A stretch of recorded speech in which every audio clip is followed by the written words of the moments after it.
ये कहानी नंदिनी नाम की एक लड़की की है जो एक छोटे से शहर में रहती थी।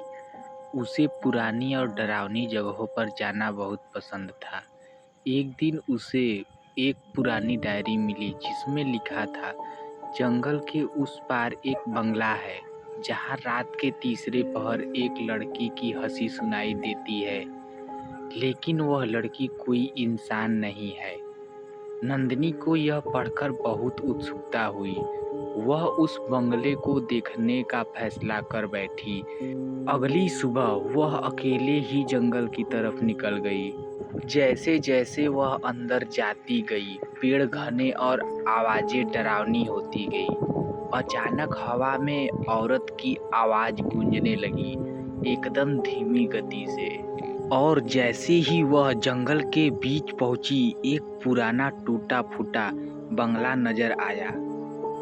नंदिनी ने जैसे ही बंगले में कदम रखा, उसे महसूस हुआ जैसे कोई उसकी सांसें सुन रहा हो।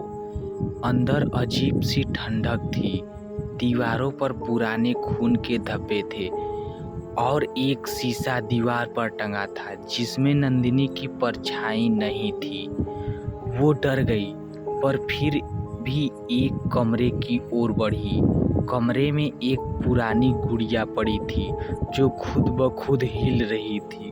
और तभी उसे पीछे से एक धीमी आवाज सुनाई दी, तुम आ ही गई, अब वापस नहीं जा पाओगी। नंदिनी पलटी तो एक सफेद साया उसके सामने खड़ा था। उसकी आंखों से खून टपक रहा था और वो वही लड़की थी जिसका जिक्र डायरी में था।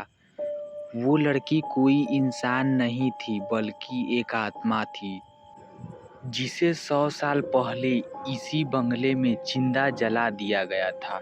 तब से वह हर उस लड़की को बुलाती है जो जंगल में कदम रखती है और उसे अपने जैसा बना देती है। नंदिनी चीखी दौड़ी, लेकिन जंगल का रास्ता बदल चुका था। वो बार बार भागती, लेकिन हर बार उसी बंगले के दरवाजे पर लौट आती। और उसका भी वही हाल हुआ जो हर किसी के साथ होता चला आ रहा था।